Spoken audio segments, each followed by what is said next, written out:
یہ سارے ساتھیوں نے میرے ذمے یہ لگایا تھا کہ میں تھوڑا سا آج وفات نبی پر تھوڑی سی بات کر لوں، تو اسی کو میں پیش کرنے کی کوشش کر رہا ہوں۔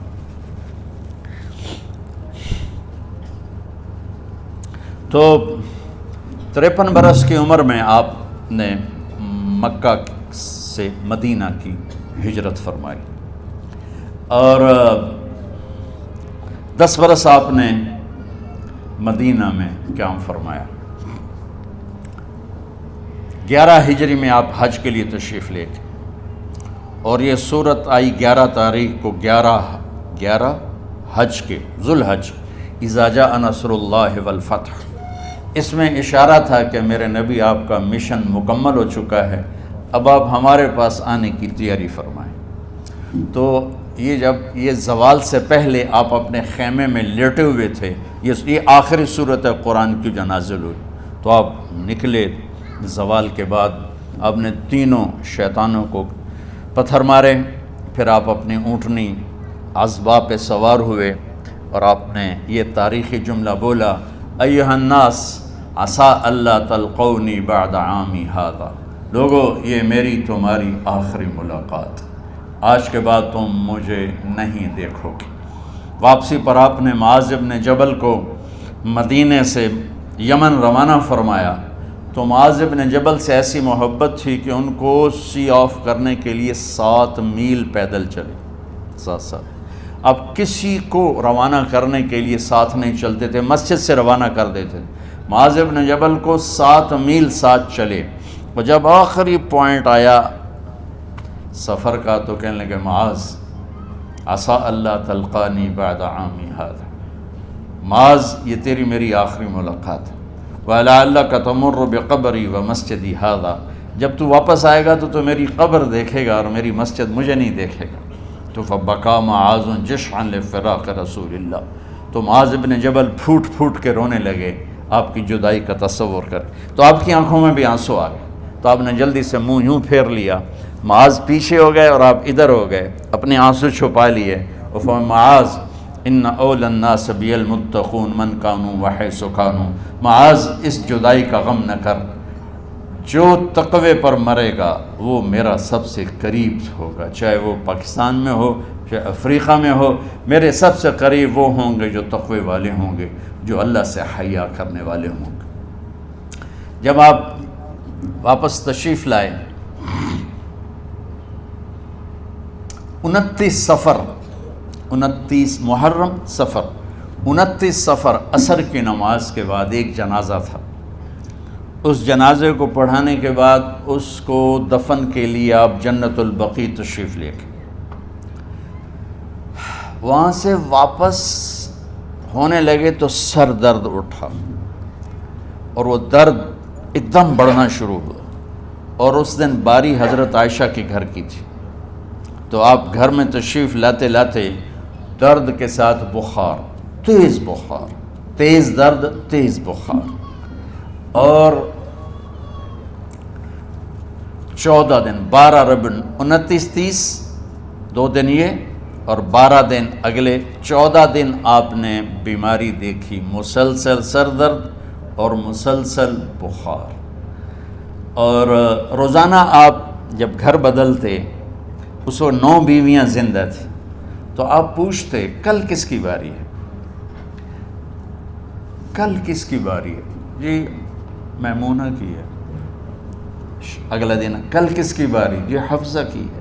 کل کس کی باری ہے؟ ام سلمہ کی ہے۔ تو بیگمات نے اس سے سمجھا کہ اللہ کے نبی یہ چاہتے ہیں کہ میں بیماری کے دن عائشہ کے پاس گزاروں، ورنہ آپ کو تو خود پتہ ہے کل کس کی باری ہے، پرسوں کس کی باری ہے، ترسوں کس کی باری ہے۔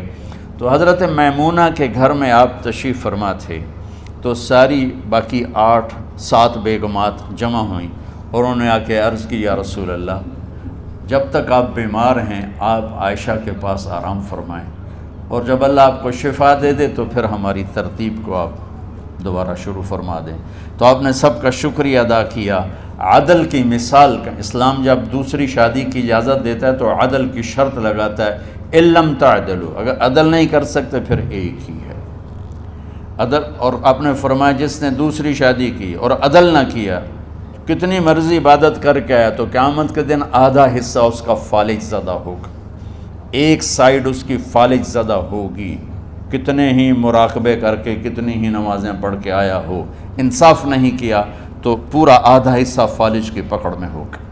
تو جب سب بیگمات نے یہ کہہ دیا کہ آپ وہاں گزاریں تو آپ نے شکریہ ادا کیا، علی اور عباس کو بلایا، ان کے کندھوں پہ آپ نے یوں ہاتھ رکھے اور آپ کے پاؤں یوں زمین پہ لگ رہے، آپ پورا پاؤں نہیں لگا پا رہے تھے کمزوری سے، یہ پوزیشن تھی اس طرح۔ اور یہ پیر کا دن تھا، آپ حضرت عائشہ کے گھر میں داخل ہوئے اور اگلے پیر کو حضرت عائشہ کے گھر میں آپ اپنے اللہ کے پاس چلے گئے۔ آخری ہفتہ آپ نے حضرت عائشہ کے گھر میں گزارا۔ صحابہ ملاقات کے لیے حاضر ہوئے تو آپ ان کو دیکھ کے رونے لگے اور فرمایا کہ میں تمہیں اللہ کے سپرد کرتا ہوں، اللہ تمہاری حفاظت کرے، اللہ تمہارا ساتھی ہو، آواکم اللہ، حفظکم اللہ، نصرکم اللہ، بہت دعائیں دی۔ تو عبداللہ بن مسعود رضی اللہ تعالیٰ عنہ نے پوچھا یا رسول اللہ، لگتا ہے جیسے جانے کا وقت ہے، تو آپ کو غسل کون دے گا؟ تو آپ نے فرمایا میرے اہل بیت۔ آپ کو کفن کون دے گا؟ کہا میرے اہل بیت۔ آپ کا جنازہ کون پڑھے گا؟ تو آپ رونے لگے۔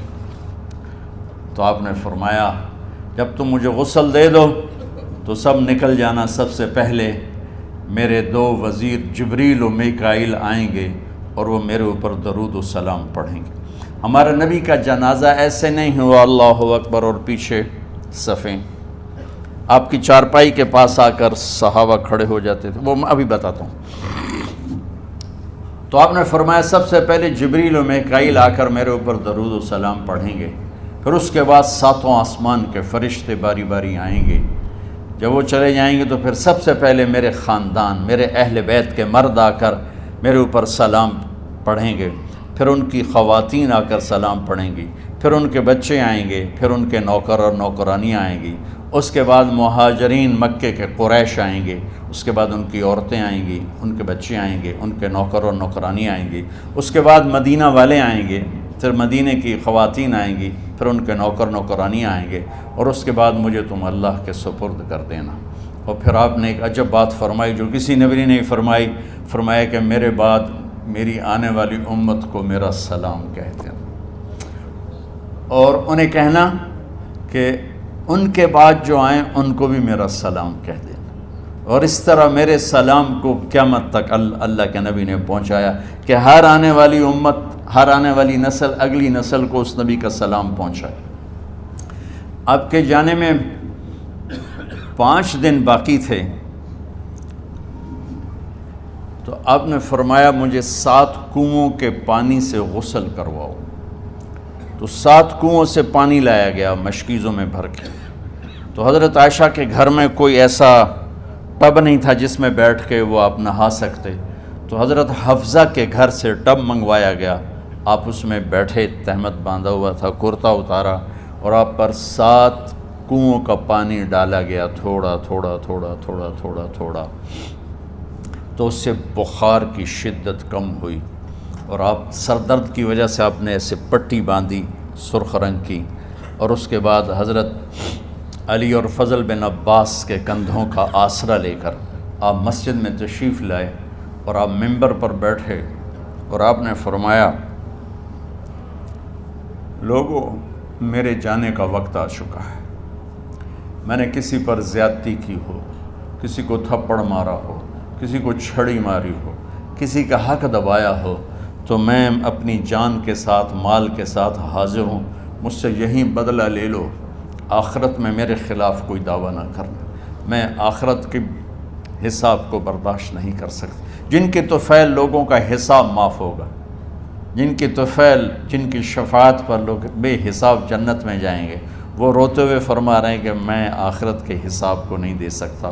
تو سارے صحابہ رونے لگے، لیکن آپ اپنی بات کو دہراتے رہے، کوئی بھی نہیں اٹھا۔ تو آپ نے ظہر کی نماز پڑھائی، ظہر کے بعد پھر ممبر پر آئے اور فرمایا کہ لوگو یہیں مجھ سے حساب کتاب کر لو، آگے نہ کرنا،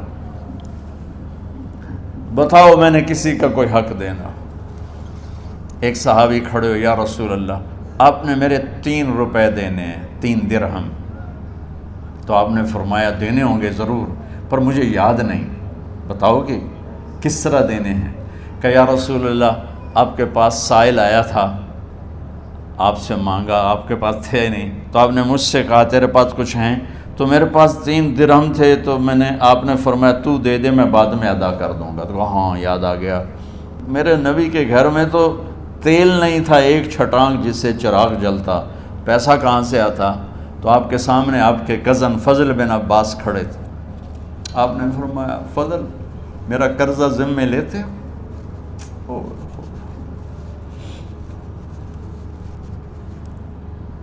جن کے لیے کائنات سجائی گئی، جنت کی چابیاں جن کو پکڑائی گئیں، جاتے ہوئے 3 روپے دینے کی ہمت نہیں تھی۔ کہا فضل میرا قرضہ ذمے لیتے ہو؟ کہا جی یا رسول میں اپنے ذمے لیتا ہوں۔ کہا اس سے لے لینا۔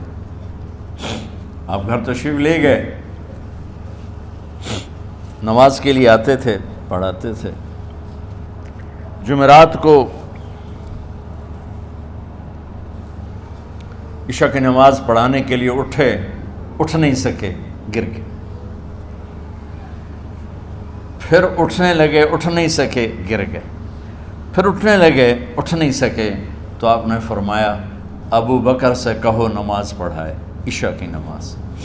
ابو بکر ذرا پیچھے کھڑے تھے، عمر آگے کھڑے تھے، تو لوگوں نے کہا نماز ہی پڑھاونی، کوئی پڑھا دے، تو انہوں نے حضرت عمر کو آگے کیا، انہوں نے کہا اللہ اکبر۔ جب حضرت عمر کی تکبیر سنی تو آپ نے اندر سے زور سے فرمایا عمر کو پیچھے کرو، ابو بکر کو آگے کرو، میرے رب کا فرمان ہے میرے مصلی پر ابو بکر کے سوا اور کوئی کھڑا نہیں ہو سکتا۔ جمعرات کی عشاء، جمعہ ہفتہ اتوار کی 15 نمازیں، اور پیر کی فجر کی 16 اور جمعرات والی 17 نمازیں ابو بکر نے پڑھائیں میرے نبی کی موجودگی میں۔ ہفتے کے دن ظہر یا عصر میں آپ علی اور فضل بن عباس کے کندھوں پر ہاتھ رکھ کے مسجد میں داخل ہوئے اور ابو بکر نماز پڑھا رہے تھے۔ ادھر محسوس ہوا کہ اللہ کے نبی آ رہے ہیں، تو ابو بکر نے یوں پیچھے ہٹنا شروع کیا ایسے تاکہ مصلی سے ہٹ جائیں، تو آپ نے ایسے ہاتھ کا اشارہ فرمایا کہ کھڑے رہو، ہٹو نہیں، کھڑے رہو۔ تو وہ پھر آگے مصلی پر آ گئے، تو آپ تشریف لائے اور الٹے ہاتھ ابو بکر کے ساتھ بیٹھ کر آپ نے ظہر یا عصر کی 4 رکعت نماز ابو بکر کی امامت میں ادا فرمائی۔ یہ آپ کی آخری نماز تھی مسجد کے اندر امت کے ساتھ اور تشریف لے کے۔ جمعہ کا دن تھا، جبریل آئے، یا رسول اللہ مجھے اللہ نے بھیجا ہے کہ جاؤ میرے محبوب کا حال پوچھ کے آؤ۔ اللہ اکبر۔ تو اب درد اور بخار دونوں چیزیں تھیں، سر کا درد بھی ہیوی ویٹ تھا اور بخار بھی، تپش۔ تو آپ نے کہا جبریل تکلیف ہے، تکلیف میں۔ ہفتے کا دن پھر جبریل آئے، یا رسول اللہ مجھے اللہ نے بھیجا ہے کہ جاؤ میرے محبوب کا حال پوچھ کے آؤ۔ پھر آپ نے فرمایا تکلیف میں۔ اتوار کو پھر جبریل آئے، یا رسول اللہ نے بھیجا ہے کہ جاؤ میرے محبوب کا حال پوچھ کے آؤ۔ 12 ربیع الاول آ گئی، 632 عیسوی اور 11 ہجری، آپ کی طبیعت میں بشاشت آئی۔ تو صحابہ نماز پڑھ رہے تھے، آپ نے دروازہ کھول کے سب کو یوں دیکھا، تو حضرت انس فرماتے ہیں ہم سب نماز میں تھے، لیکن جب دروازہ کھلنے کی آواز آئی اور اللہ کے نبی کا چہرہ، تو ہم سب نماز میں یوں ہو گئے، نماز کے اندر ہی سارے اللہ کے نبی کو دیکھنا شروع کر دی، بھول ہی گئے کہ نماز پڑھ رہے ہیں، ایسے گم ہو گئے آپ میں۔ تو آپ نے جلدی سے دروازہ بند فرما دیا۔ یہ آپ کی آخری زیارت تھی اپنی امت کے لیے۔ اس کے بعد آپ اپنے اللہ کی طرف کا سفر شروع کیا۔ تو اشراق کے بعد آپ نے اپنے بیگمات کو بلایا، ان کو بتایا نہیں کہ میں آج جا رہا ہوں، سب سے ملے، سب کو الوداع کیا اور انہیں بھیجا۔ اس کے بعد آپ نے حضرت فاطمہ کو بلایا، جنت کی عورتوں کی سردار، سب سے زیادہ محبوب بیٹی، سب سے زیادہ جگر کا ٹکڑا، دل کا ٹکڑا کا، جس نے فاطمہ کو دکھ دیا مجھے دکھ دیا، جس نے اسے سکھ دیا مجھے سکھ دیا۔ ہاں، ان کو قریب کا، بیٹی قریب ہو، تو ان کے کان میں کہا میں جا رہا۔ وہ رونے لگی، تو ہم نے کہا رو نہیں، چند دنوں کے بعد تیری میری ملاقات ہو جائے گی سب سے پہلے۔ تو 6 ماہ بعد حضرت فاطمہ کا بھی 24 سال کی عمر میں یا 25 سال کی عمر میں انتقال ہو گیا۔ ان کو رخصت فرمایا، پھر آپ نے داماد مولا علی کو بلایا، ان کا سر اپنی گود میں رکھا اور ان کے سر پہ اور کمر پہ ہاتھ پھیرتے رہے اور ان کو دعائیں دیتے رہے۔ آہستہ آہستہ تھی، آواز اونچی نہیں تھی، پست آواز تھی، اور یوں سر پہ کمر پہ، سر پہ کمر پہ، اور دعائیں دے رہے ہیں۔ ان کو رخصت فرمایا، آخر میں اپنے جگر کے ٹکڑے حسن اور حسین کو بلایا۔ ایک آپ کو حدیث سناتا ہوں، میرے نبی نے فرمایا اپنے بچوں کو عزت دیا کرو، اکرموا اولادکم۔ خاص طور پہ ان ماؤں سے کہتا ہوں کہ جب ہم بچوں سے عزت چھین لیتے ہیں، ان سے ہم سب کچھ چھین لیتے ہیں۔ پڑھے نہیں ہو، اسکول نہیں گئے ہو، ٹیوشن نہیں پڑھی ہے، ہوم ورک نہیں کیا ہے، یہ کیوں کھایا، یہ کیوں پہنا، اس پر جب ماں اور باپ بچے کو ذلیل کرتے ہیں تو اب یاد رکھیں آپ ان کے دلوں میں اپنے لیے نفرت بھر رہے ہیں۔ میرے نبی نے فرمایا بچوں کو عزت دو، اولاد کو عزت دو، وہ عزت تمہیں واپس کریں گے جب تمہیں ضرورت ہو۔